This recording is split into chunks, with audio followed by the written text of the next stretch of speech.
Okay, today's your favorite day. We talk about prasadam. Talk about your favorite activity. Eating. Except if you're really tired, then sleeping is more enjoyable.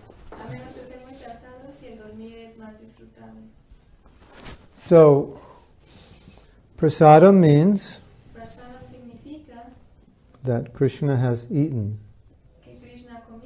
and his saliva is on the food, and then we eat that. God's saliva has touched this food. Now it becomes transcendental.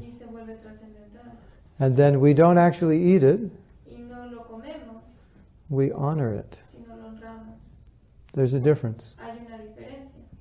Because it's holy. And when we honor prasadam, we feel the bhakti, the devotion of the devotees who cooked it. So we imbibe this devotion.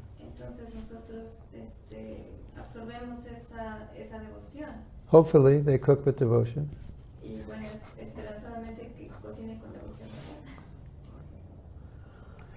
And we also enjoy because Krishna has enjoyed. Just like, let's say you put on a party for somebody. Like for your daughter or son, or your brother, sister, or mother, father. And you were so busy you didn't have time to eat. So finally everyone leaves, and you sit down to eat. And then you taste what was offered to all the people. And if it tastes good, then you're happy that everyone was fed nicely. Right? So in the same way, when you taste nice prasadam, then you're happy that Krishna has eaten nicely. And if it's not nice, then you're not happy. Yes? So that's the idea of honoring prasadam. That you're happy because Krishna has eaten nicely. You're not happy because you're eating nicely. So you understand the difference? So when taking prasadam,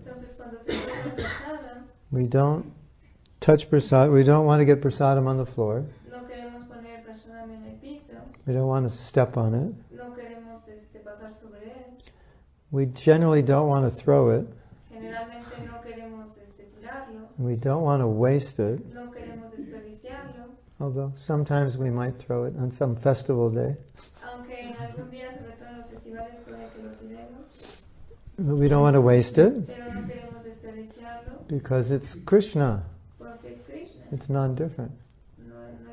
So we all have to eat. And if we eat food which is not offered to Krishna, then Lord Chaitanya said we become contaminated. Why? Because the consciousness of the person who cooks goes into the food. And then we take that consciousness. The consciousness that anybody has goes into what they're creating. Just like their music. Their consciousness goes into the music. Right? So someone with a high consciousness, and you'll feel that. Like when some devotees chant, everyone gets inspired because of their consciousness. Not just the chanting. Because the mantra is, in a sense, a medium, but the consciousness with which we chant determines the effect. And if someone is chanting, even though it's a Mahamantra, even though it's the Mahamantra. And they're chanting to attract attention to themselves. Then the transmission of the Mahamantra, the effect that it'll have on us will be different. Yes?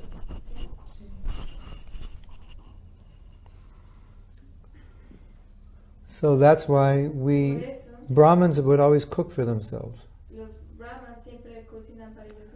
And in India they had places where Brahmins could go and cook, like if they were traveling. They would never eat what anyone else cooks. Because they didn't know. They couldn't assess the purity of the person who cooked. So they cook for themselves.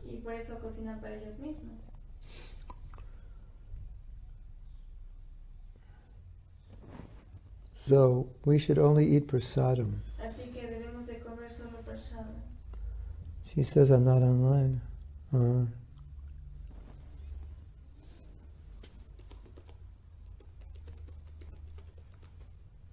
Thought I was online.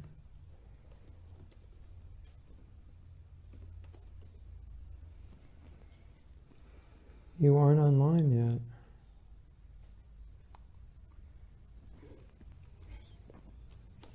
Life is strange.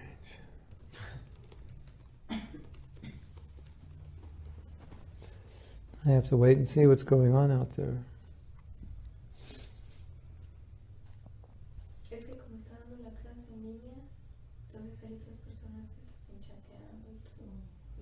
Krishna, Krishna, Hare Hare. We're waiting to see.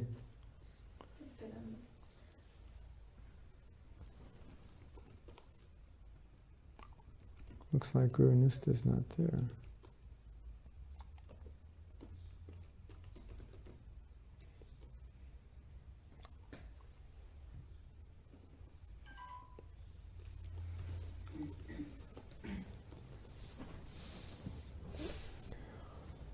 Krishna, Krishna, Guru Nista, yes. All right, Ashley, refresh.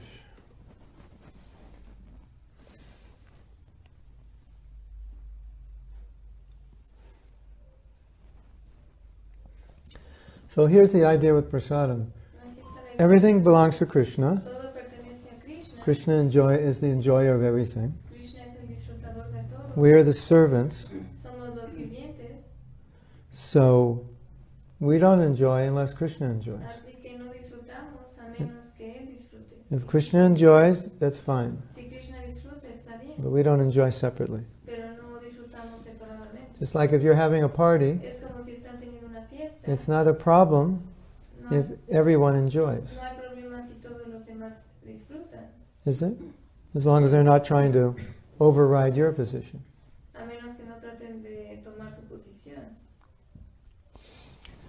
So that's the idea, that Krishna enjoys everything we give to him, and he gives it back. When he gives it back, then you enjoy it as mercy, as a gift. And it's now that he's giving it back and he's touched it, it's pure. And then when you take it, you become pure. Simple. Yes? Life is simple. Don't make it complicated. Okay. I want to see what they say.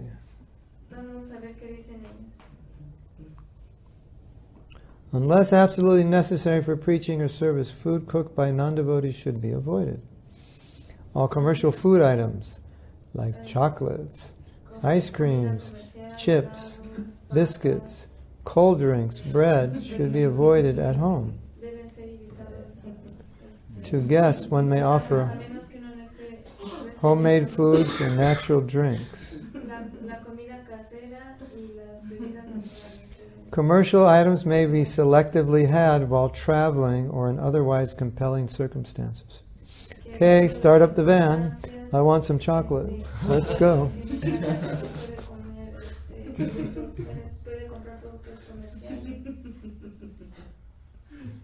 Even bread. Yeah. Yeah. Anything cooked by non-devotees should be avoided. Particularly grains. Because Prabhupada said that Prabhupada said the consciousness particularly goes into the grain. So fruits, nuts. That's what potato chips. But there is a saying, and Prabhupada said this, when you purchase something, it becomes purified by purchasing. So sometimes Prabhupada would purchase samosas in India at the train stations. He said when you pay for it, it becomes purified. Which is difficult to understand because we don't steal anything. But I think I think maybe it means if somebody offers you something and it's cooked, not cooked by a devotee, and you accept it, you'll become contaminated. But if you pay for it, it's purified. Maybe, I don't know. So now it's okay to buy bread. So all these items are okay to eat if you buy them. Chocolate, ice cream, potato chips, French fries, biscuits. Make sure you pay for them. Don't steal them. And you can eat them. Hare Krishna. Life is crazy, huh? So the point is, as far as possible, you want to avoid eating grains cooked by non-devotees. Otherwise known as dirty karmis. That's a joke, everyone. You mean you ate that bread cooked by those dirty karmis? You're going to hell, Prabhu.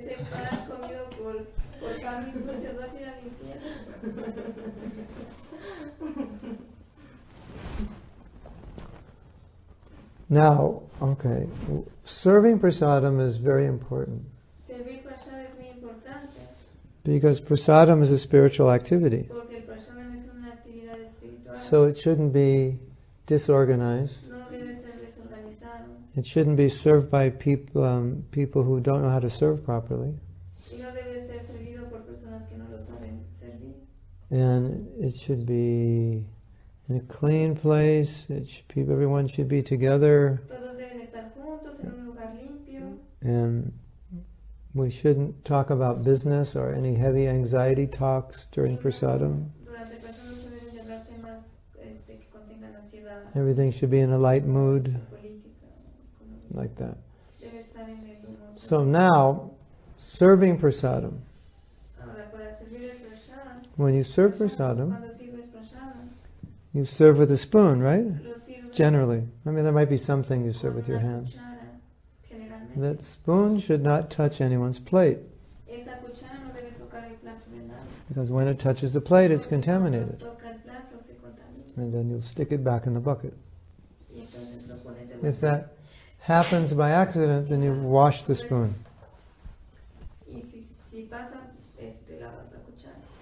Now, a good server, they look at everyone's plate.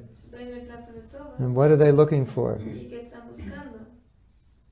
They're looking what preparation is almost finished or finished, so they could come around with that preparation and give more.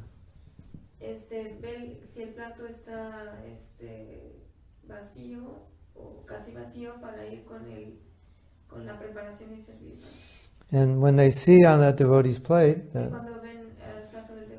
they finished their dal, then the good server comes and brings dal. Now, if you really got it together, then you'll make fresh hot chapatis or tortillas and serve them hot. But at least when you serve prasadam, other than mahaprasadam, you should serve it hot. Not slightly warm, not room temperature. But it should be hot, so you should heat it. And if you're serving large numbers of people and you can't keep your eye on what everyone needs, then you just periodically keep coming with preparation.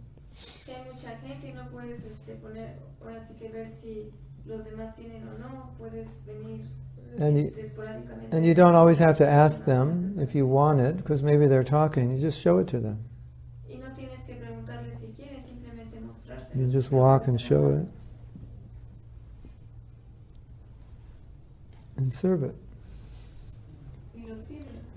And serve it with a smile. That's why sometimes we allow the servers to eat first. Because if they're hungry, they just want you to finish. And sometimes you want seconds, and there you see the servers eating. So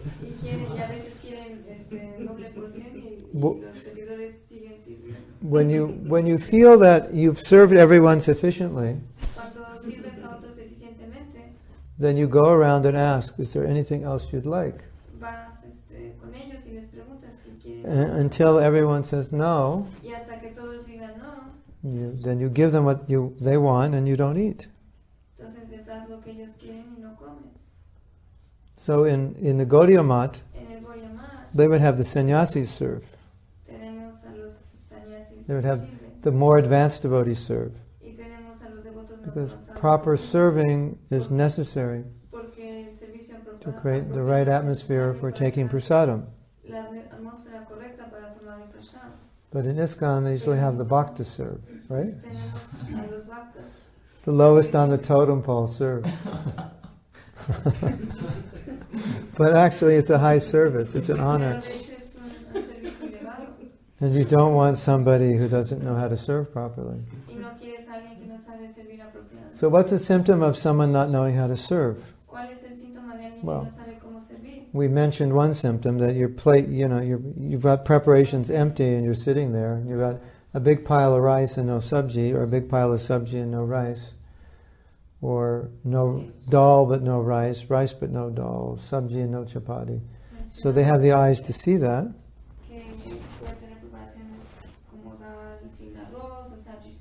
But if a person doesn't know how to serve, then they'll come and put the halava on top of the dal, the chutney half in the sabji. So that's why you don't have bhakta serving. Or other forms of crazy Mexicans. Because every preparation should have its space. And then they'll come around with somebody has to know how things go. Like sometimes when we're not serving properly, we'll have a samosa, and we'll have a chutney for the samosa. And they'll come around and serve the samosa, and 10 minutes later the chutney, after everyone's finished their samosa. Have you seen that? Yes. And then you ask, what's the chutney for? And the typical answer is, I don't know. Right? Server has no idea. Because he's a bhakta. Or just some guest of the temple. Would you like to serve?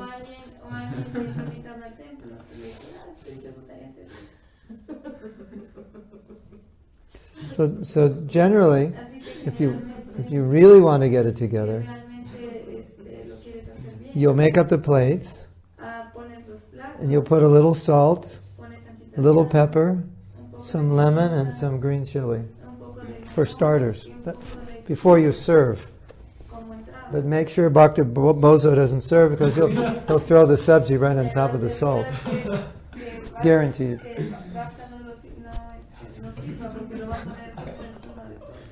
Yes? Yes? What I'm trying to say is that taking prasadam is a science. Right? Things go together. Right? You're cooking something. Here's the salsa for the for the whatever, right? So when you serve them at the same time, right? Yes? Here's the dal. Dal and rice go together. Sabji and chapati go together. So, it's time for prasadam, and then they serve you 4 chapatis. And then you're like sitting there for 10 minutes, waiting for something to eat with it. Has that ever happened to you? That's why the servers have to be organized. Someone serving chapatis, there should be somebody serving sabji right behind him, right? Well, they go, you serve chapatis in this line, and you serve sabji in that line, and you serve dal in this line, you serve nectar in this line. You're supposed to drink before you eat, not after. So finally you remember after everyone's full to serve out the nectar, right? You're supposed to serve it first.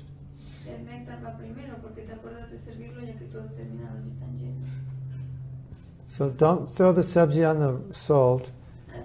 Don't throw the sweet rice on top of the dal, etc. You understand the principle, right? So that's why serving should be done by those who know how to serve. Of course, someone has to teach them.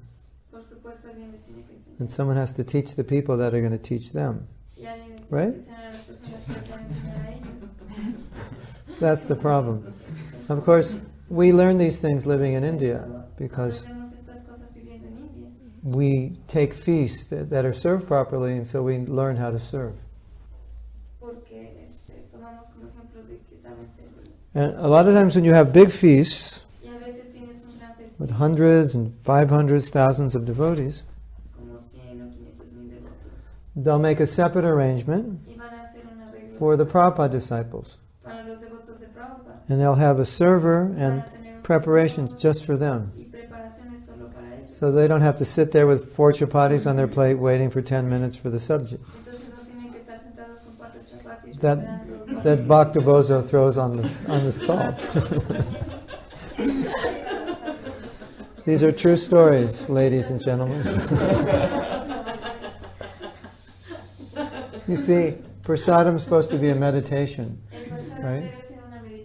And you're tasting what Krishna has tasted. And then it's spiritual. So, you don't want someone disturbing your meditation.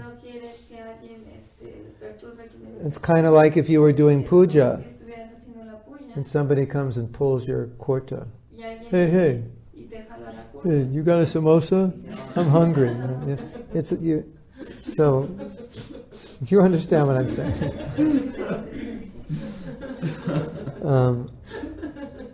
Okay. What hand do we eat with? What hand do we sit on? Okay. You eat with your right hand. Do other things with your left hand. Your right hand is auspicious for receiving, for giving, for eating. We gave another instruction to the devotees that if you're eating at a table and there's no one serving, which is not ideal, but it does happen, then because your hand has been in your mouth, if you want to take something, take it with your left hand, serve it with your left hand, because your left hand has not touched your mouth. Don't think because my right hand is pure, after I put it in my mouth, I'll go serve myself with the spoon that everyone's going to touch now that you've touched. So you take your left hand. But ideally, it's nice if somebody serves. Or you can get up, you can wash your hands. Sometimes we're in a situation where nobody can serve because we're late, we have to go somewhere. But somebody should, even though they're eating, should be eater-server. So So ideally everyone has a big plate and we won't need seconds, but if somebody finishes, then at least somebody should get up, wash their hands and say, would you like seconds? That's second best.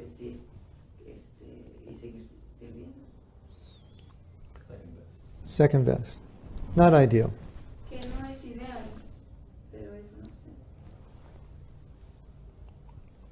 Okay, see what else they say. Don't eat too much. We'll cross that one out. Okay. If that becomes a stipulation, we'll have to move everyone out of the temple.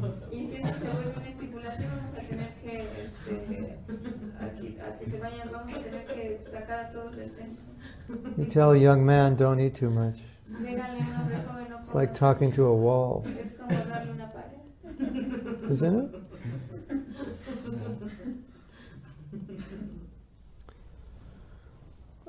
If you don't want devotees to eat too much, just cook prasadam that doesn't taste good. But that's not our program.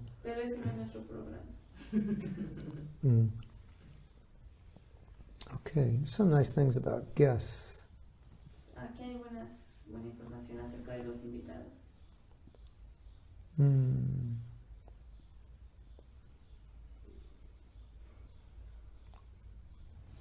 Only by spiritual advancement will you eat less. Because when you want to advance, and you become sensitive to the needs of your body and how it affects your mind, how it affects your service. So sometimes devotees say, when I'm eating and something's really good, like chocolate pudding with whipped cream and cherries and walnuts. Have you ever eaten that? It's pretty good, right? And they say, would you like seconds? And in your mind you're thinking, of course I want seconds, thirds, fourths, and fifths. But you're also thinking, but that wouldn't be very good for my Krishna consciousness. So my answer to such questions is, yes, I do. If I wasn't a devotee, I would. But since I'm a devotee, I won't. So the answer is always yes, do you want more of something that's really good? But sometimes the answer is no, I'm a devotee. If I leave Krishna consciousness, I'll come to your house and eat 5 cups. But until then, I'll just eat 1. Does that make sense? So as you advance, that's how you think. When you're young, you just think, what the heck, just give me 5 of them. You know? I'll worry about it later.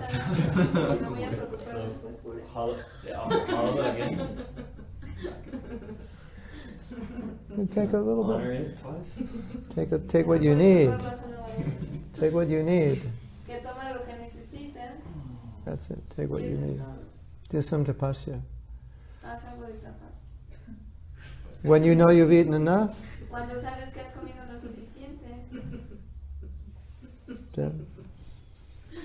but that happens naturally as you advance. There's a nice story.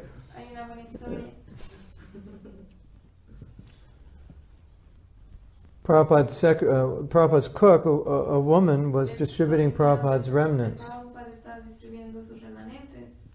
And so she'd go around and the devotees would go, give me one of those, and one of those. She'd go, what about that? No, I don't want that. What about this? No, I'll take that. It would take a few minutes with each person. It was like taking her 2 hours or something, to go around to like 10 or 15 devotees. I said, Prabhupada, what should I do? He said, mix it all up, knead it up to one big khichdi. And then she'd go to everybody, and everybody would just take a little bit.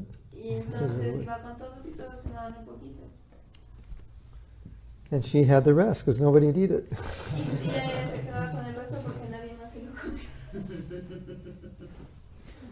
Another interesting story. Same thing with Bhaktisiddhanta.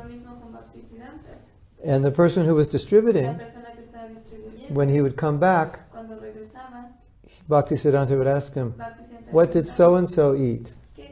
What did so-and-so take? What did so-and-so... So he could understand their consciousness by what they ate and how much they ate. So-and-so took the bitter melon. So-and-so took the spinach. So-and-so took the sweet rice and the gulab jamun. So he understood something about the devotee by what they took. Isn't that interesting?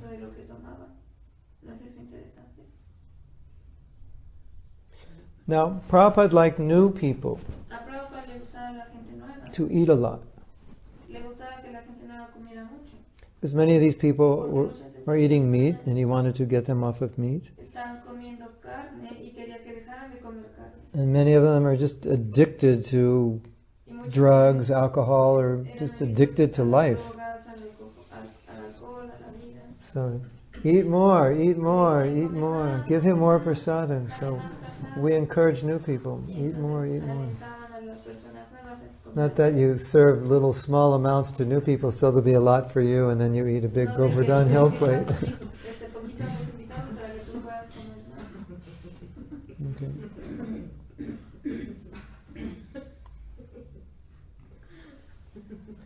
You should not eat standing up. It's very unhealthy. You're in a rush, right? You know, in all these countries where they have the little restaurants on the street, everybody's eating standing up. Sit down. Eat peacefully, calmly. Not like, I'm late. You're eating while you're driving, you know. That's not culture. That's craziness. So, you eat down, you sit down in association with other devotees, calmly, and you honor prasadam. Don't eat while you're doing your computer. Watching television. You honor prasadam. So you focus on the prasadam. As far as possible.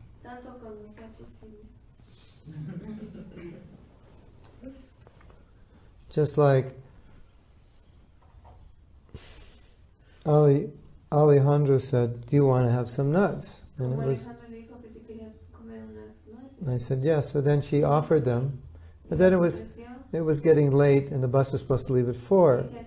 And then I realized I'll have some nuts and they'll say, let's get on the bus, and then I'll stop eating and then I'll get back on the bus and start eating. So I said, just no, we'll just wait till we get on the bus. Keep it peaceful.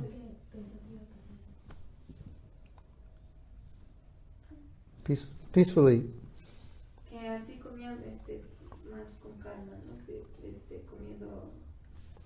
So if you're out if you're out in public somewhere, it's better not to eat in the view of public. It's always better to eat privately as far as possible. Prabhupada used to eat alone. Of course, if you want to distribute your prasadam to everybody, then you can eat and they can come and look at it and you go, here.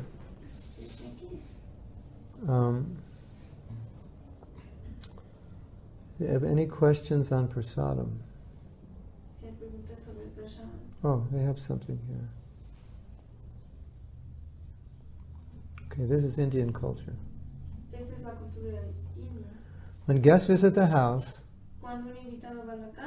whatever has been offered to the home deities should be distributed to all present in small quantities. Like someone comes to your house and you've offered to the deities, you have something, so then you offer some maha. You always have something. That's nice.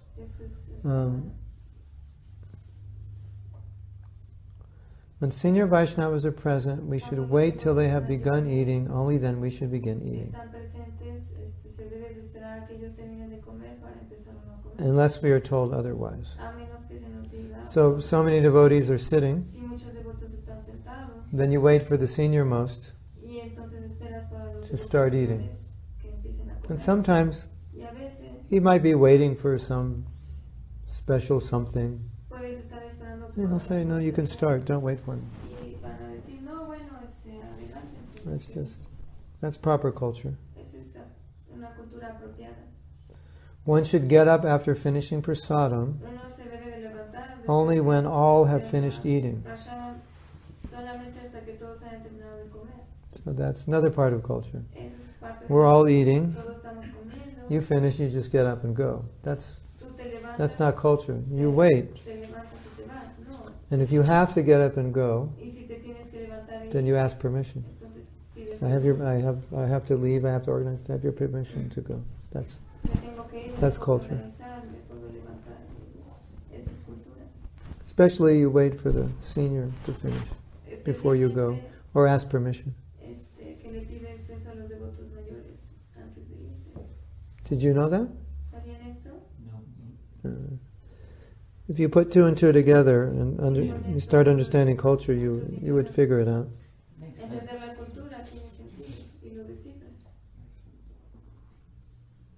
Yeah.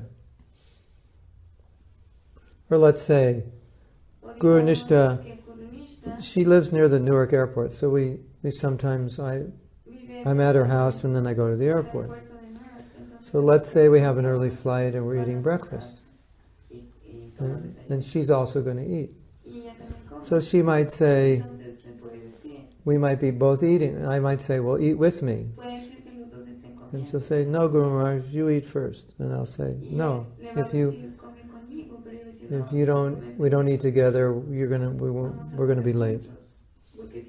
So then we're east, and she finishes first. And she knows she has some things to do to get ready, to be on time. So she'll say, is it okay if I leave because it's going to take me 10 minutes and I don't want to be late? Otherwise, normally she would just sit there. Well, of course, normally she's serving me. Anyway, you understand the principle. Just like you would do that with the senior, I would do the same thing with the senior. We all do it, right?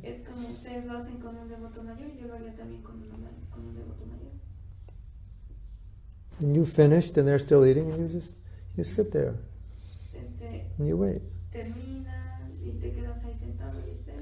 Now, if there's 100 devotees taking prasadam, that's different. We're talking about smaller situations.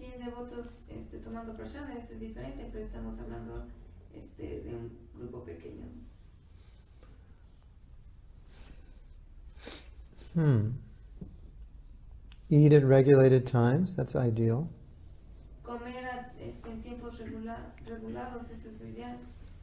Which we are not doing here because of our preaching. But one of the things that you always have to think of is that we ideally want to eat at regular times. So you always want to be thinking about that in the beginning of the day or the day before. Well, tomorrow we have these programs. What are we going to do about prasadam?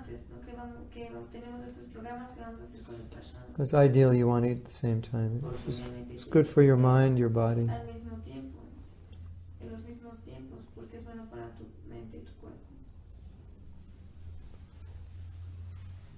And grihastas should feed people.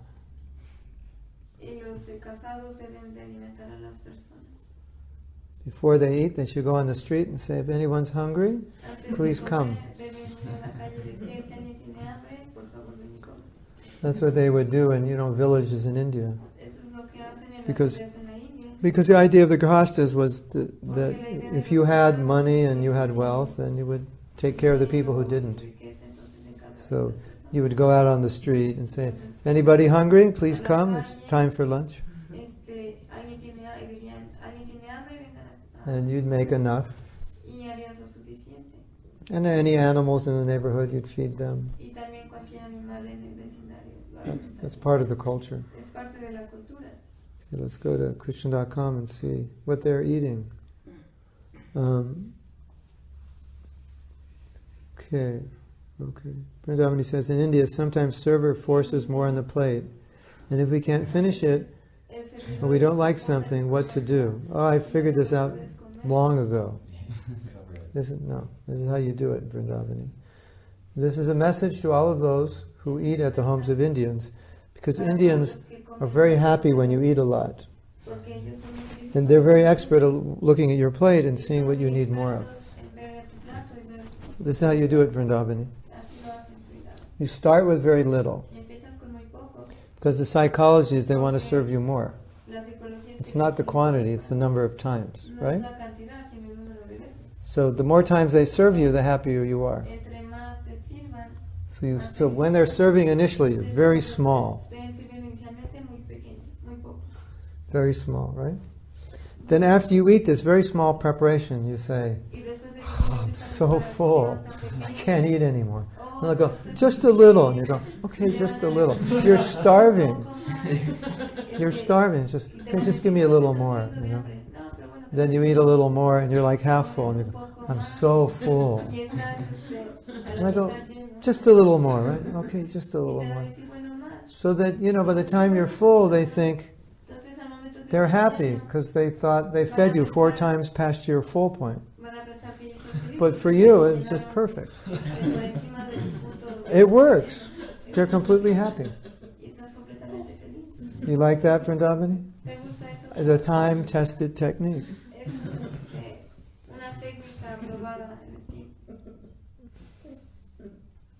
Never fails. The other way to do it is to politely tell them in the beginning, I don't like eating a lot, so don't force me. Some older devotees have told Indians that although in your culture you think it's nice to force people to eat more, Westerners don't like that. So then they understand and they don't do it anymore. But just to protect yourself. Because you can always ask for more if they're not forcing it on you, right? Okay, Vrindavani, here's another trick. If you ever open a shop in America, this is how it works. Whatever your prices are, don't write them down. Because when the Indians come, you have to double the price. Because they're all going to want it for half price. So when they say, how much is it? You say $100. And they say, I'll give you 50. And you say no. You say 60. And they'll say 55. They don't care how much they're spending. They only care that they got it at half price. Because you're smarter than them, you got it for $5 more than you normally sell it for. Because in India, when someone says it's $100, 100 or 100 rupees, they know it's actually 50. So they'll say 50. They don't care how much they pay. They just care that they got a deal. They don't care how much you eat. They just are happy that they gave you 4 servings. And so you end up eating the same amount, but in their mind it's 4 servings. And they end up paying the same amount. In their mind they got a half price discount. They're happy.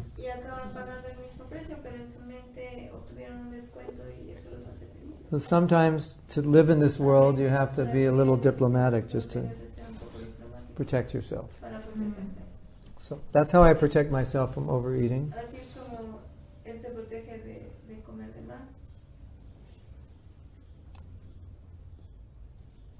And I tell them, I'm sorry, I'm a sadhu, I don't eat much.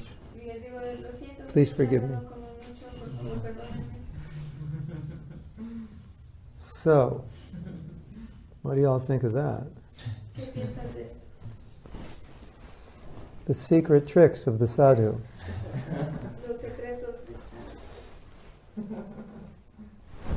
Everybody's different, so you have to know how to deal with people. Then I go to the homes of my god brothers and god sisters. They're my age, right?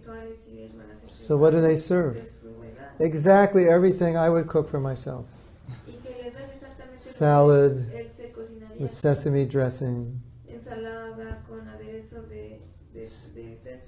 baked vegetables,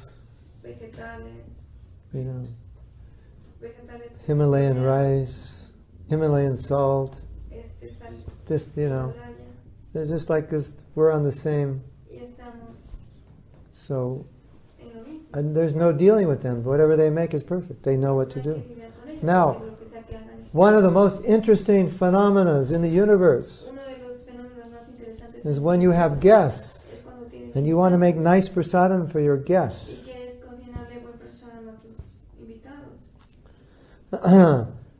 You cook the things that you like and you serve them exactly what you like because you think, I'm going to give them the best. And then Mahatma eats what you like. He puts it in his mouth and he goes, ay, ay, ay, achiwawa. Call the fire department. It's so hot. And they say, you think it's hot? I don't think it's hot. Call the doctor. Ah! I'm sorry, Prabhu. That's how we eat it. We like it like that.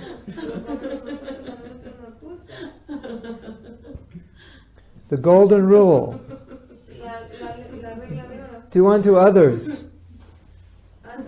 as you would have them do to you, except when cooking. The person who wrote the golden rule forgot the last line. Don't do to others.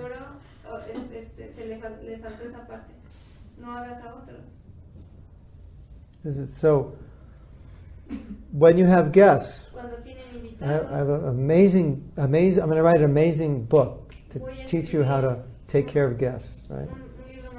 In terms of prasadam. And the first page is going to say, ask them what they want. And the second page is going to say, the end. Nobody ever thinks of that. What do you want? Right? Now here's the next problem. For the guest. You say, I want salad. So salad in India means tomatoes and cucumbers. And maybe a lemon. Right? That's salad in India, right? But salad in America means avocado, lettuce, sprouts, cucumbers, sunflower seeds.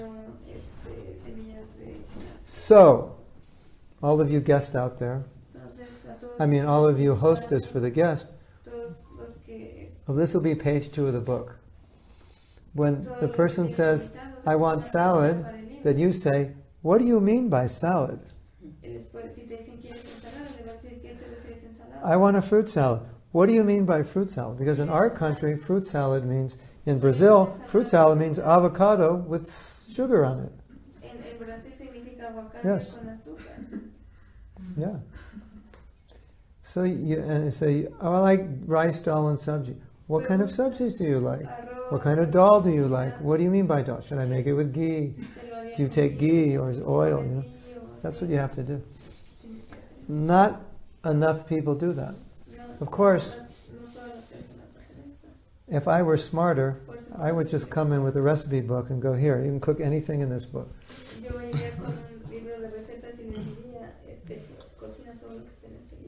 Anyway, but I have some cooks. Now I've figured it out because I've stayed very long in one person's home. They're trained, so I tell them. They say, what do you want? I say, call this person, they'll tell you. So that's my responsibility.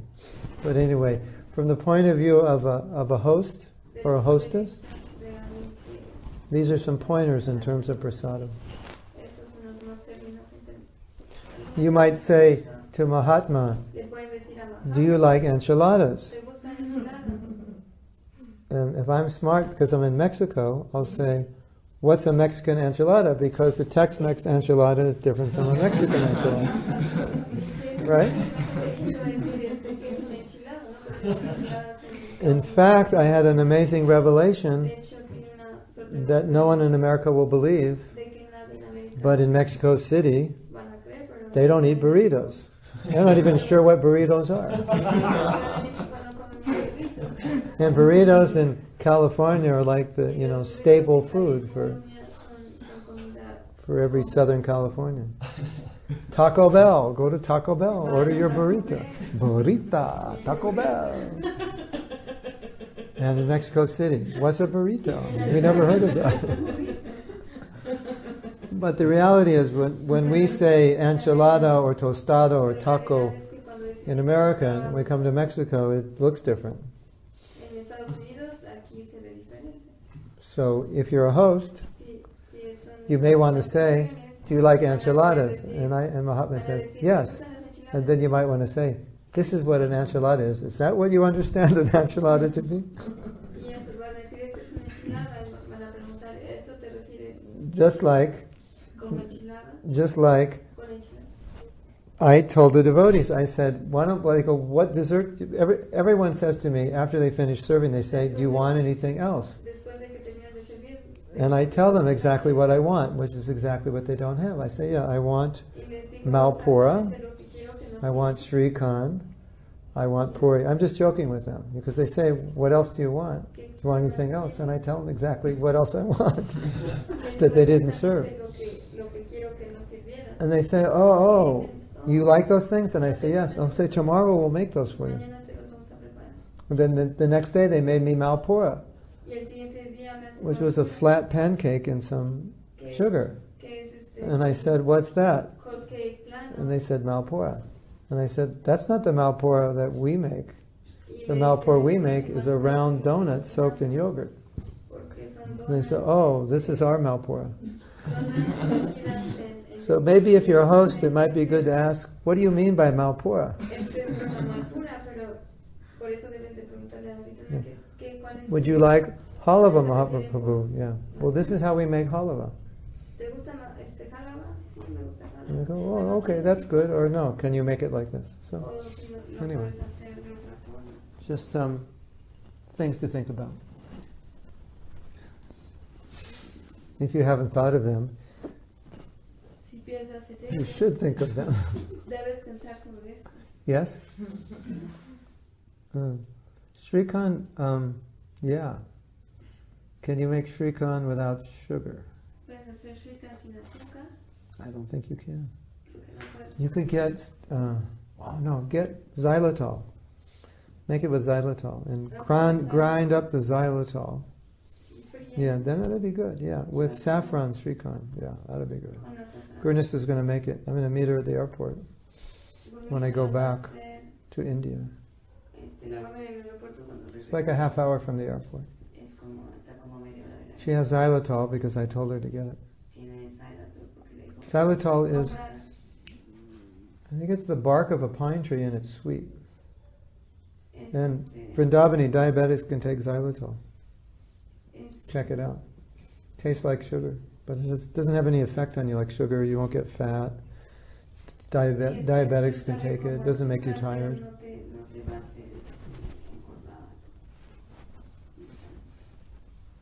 Okay, so we're going to end here unless there's some questions. Maybe the mangoes, rose petals. Saffron is good. Saffron is good. Find a good cookbook with saffron. Srikhand.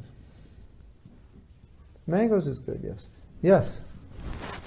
Si uno tiene necesidad de comer en la calle alguna vez o va a un restaurante, puede ofrecer de todos modos la comida.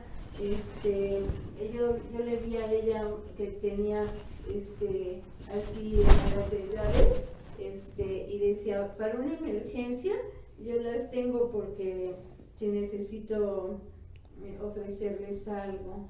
pues aquí está. She's asking if you're in a circumstance where you need to go to a restaurant or somewhere else to eat, if you can offer it there, like when Rati told her that in an emergency she has her pictures. And Yeah, or you can offer in your mind.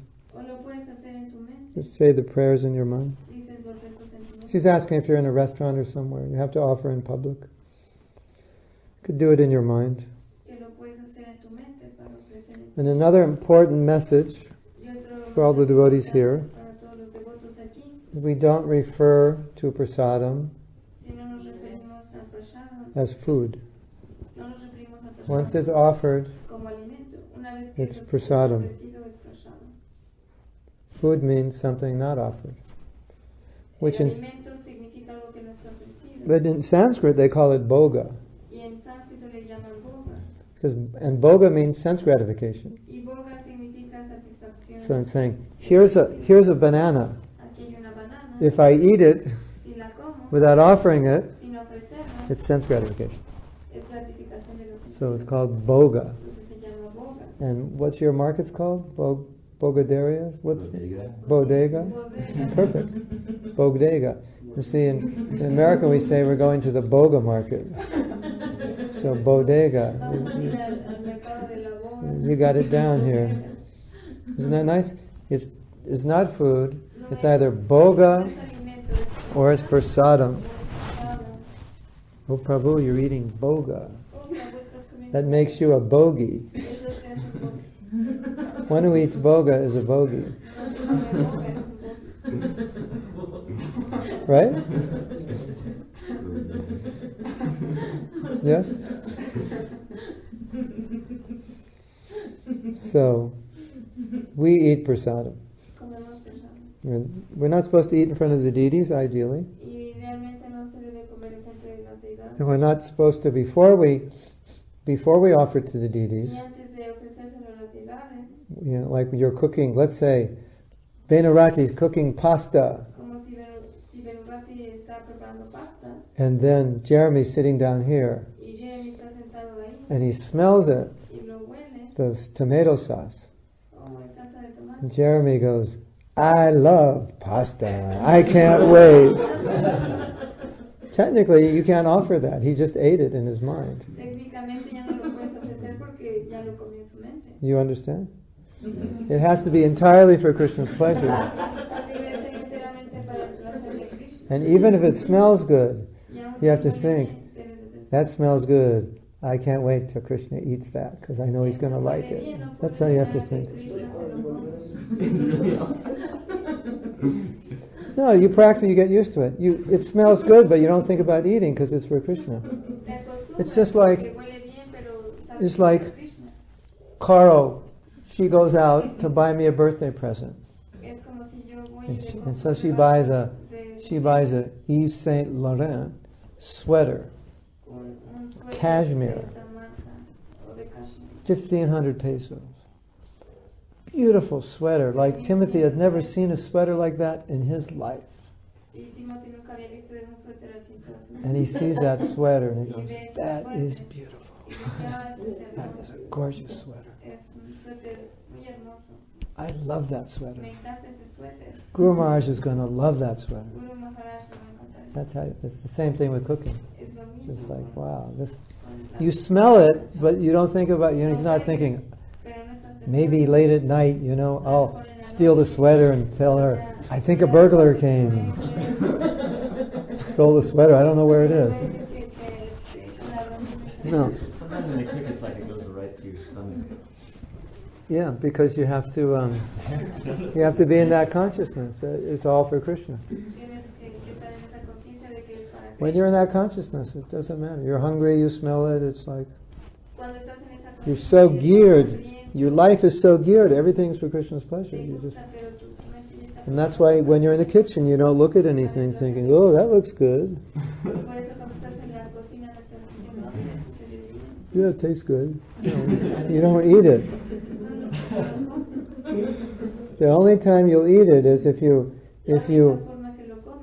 think, did I put salt in there? Prabhu, did you see me put salt in there?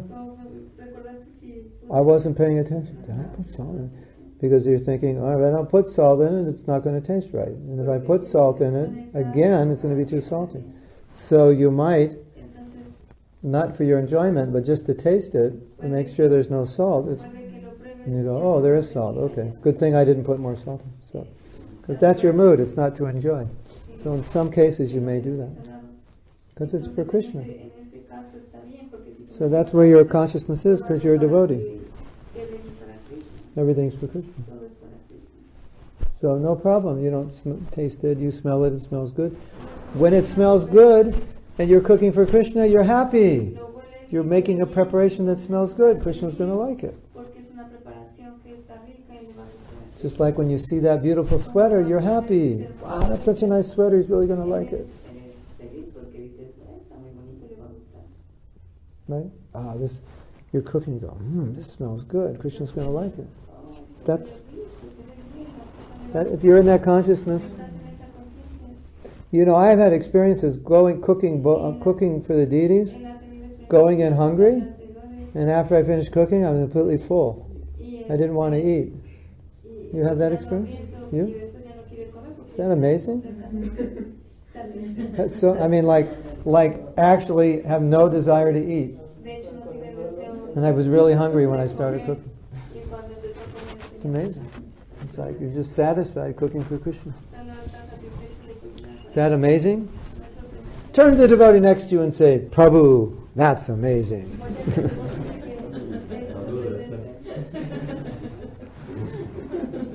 Okay, so we're going to end here. We have a program today. So, okay. That was Vaishnava etiquette. I didn't really act like a Vaishnava today because I was just, well, Vaishnavas can tell jokes. It's okay. I didn't offend anybody, did I? Maybe. Did I offend the Mexicans who serve out prasadam? Mexican bhaktas who serve prasadam, right? Bhakta Bozo, Bhakta Burfi. Who else? Bhakta Loco. Don't get them to serve prasadam. The tales of Bhakta Burfi.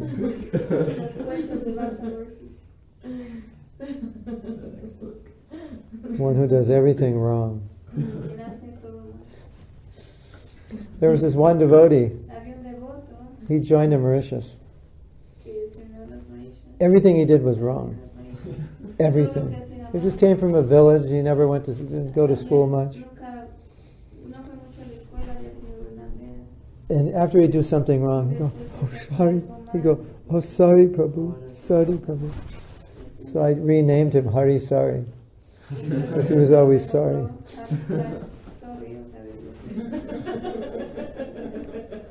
At least he was sorry, that was good.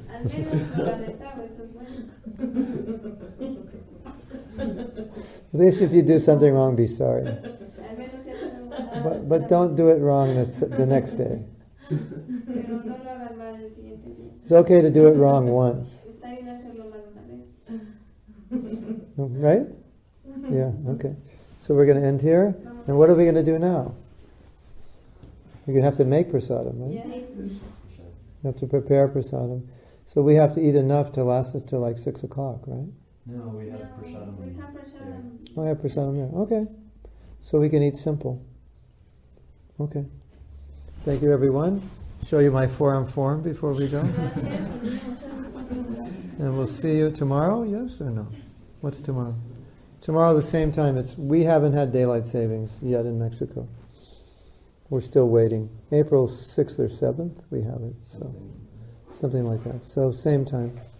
Srila Prabhupada ki jai, Go Premanandi, Hari Hari Bol.